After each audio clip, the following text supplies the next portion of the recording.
Are you tired of being violated? You should be. We have been fighting for basic human rights for hundreds of years, and we are still being violated. Humans have fought against oppression and abuse of power for so long we seem to take it as normal. We have become so accustomed to being violated, that we actually speak out against those who stand up against violations. One would think in this day and age, we would have learned our lessons.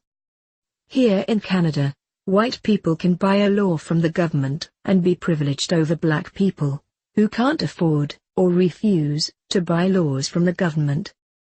Here in Canada, men can buy a law from the government and be privileged over women, who can't afford or refuse to buy laws from the government.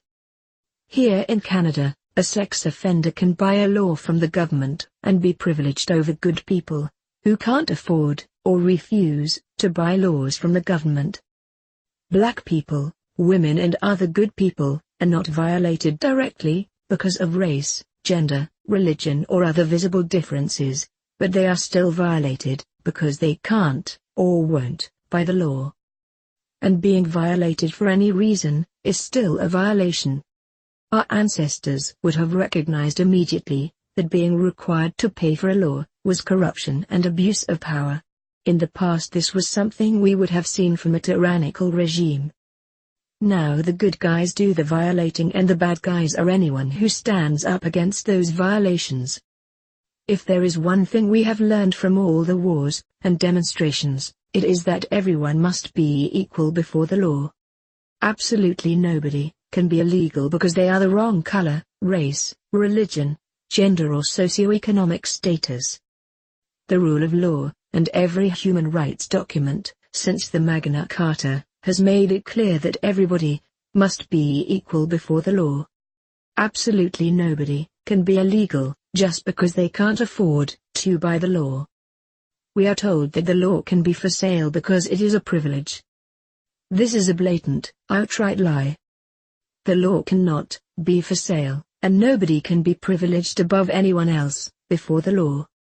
If it is illegal for black people, it is illegal for white people. If it is illegal for women, then it is illegal for men. If it is illegal for anyone, it is illegal for everyone, from the richest rich to the poorest poor. So where do we go to put a stop to the violations? The police chase us for money, and violate us, so we can't go to them. The government uses the law as a revenue stream violating us. Who can we turn to for help and support? We need to stand together to put a stop to these violations. It's not like they don't know what they are doing. As mentioned before, there have been wars, demonstrations and many human rights documents written about equality and human rights. The buying and selling of the law is a direct violation of the rule of law. Yes, they know what they are doing. We are not a resource to be exploited. We are not here to be violated so someone else can feel superior. We are not here to be violated so someone else can have a good job. Are you tired of being violated? You should be.